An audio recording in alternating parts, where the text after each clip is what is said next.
திமுகவின் ஆஸ்கார் நாயகன் யார்?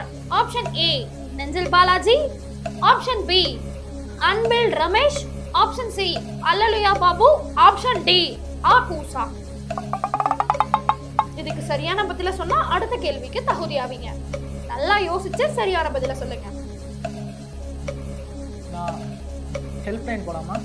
ஹெல்ப்லைன் இல்ல தம்பி, லைஃப் லைன். அதுவே தெரியல. முதல்ல புரிஞ்சு.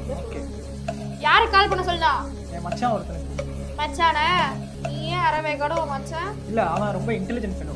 இன்டெலிஜென்ட் ஃபெலோவா? அதான் வேற கட்சியில இருக்கான். ஓ, சரிப்பா, கால் பண்ணலாமா? பண்ணு. கம்ப்யூட்டர் ஜி, இவருடைய மச்சானுக்கு கால் பண்ணுங்க. Ring ring ring ring. என்னப்பா கால் எடுக்கல? அவன் பிஸியா இருப்பாங்கடா. அந்த கட்சியில வேலை கொடுத்துட்டே இருப்பாங்க. நம்ம கட்சி மாதிரி இல்ல அது. Ring ring ring ring. Hello மச்சான் வணக்கம்டா. சொல்றா, எப்பரா போயிட்டு இருக்காங்க எல்லாமே?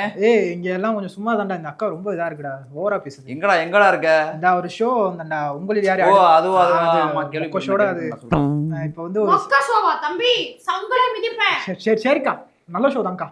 ஒண்ணுல ஒரு சின்ன சந்தேகம்டா, நீ தான்டா பதில் சொன்னதுக்கு. என்னதுடா? இந்த ஆஸ்கர் நாயகன் யாரா? ஆஸ்கர் நாயகன் நம்ம ஏஆர் ரஹ்மான்டா. சொல்றா. ஐயோ, அவர் இல்லடா, அவர் ஒரிஜினல்டா. இப்ப டூப்ளிகேட் ஒருத்தர் இருக்கார்ல திமுகல, அவர் யாரா? டேய், ரெண்டு பேருமே செம்ம ஆக்ட் பண்ணுவாங்கடா. ரெவி காம்படிஷன். ஒரு நிமிஷம் இரு.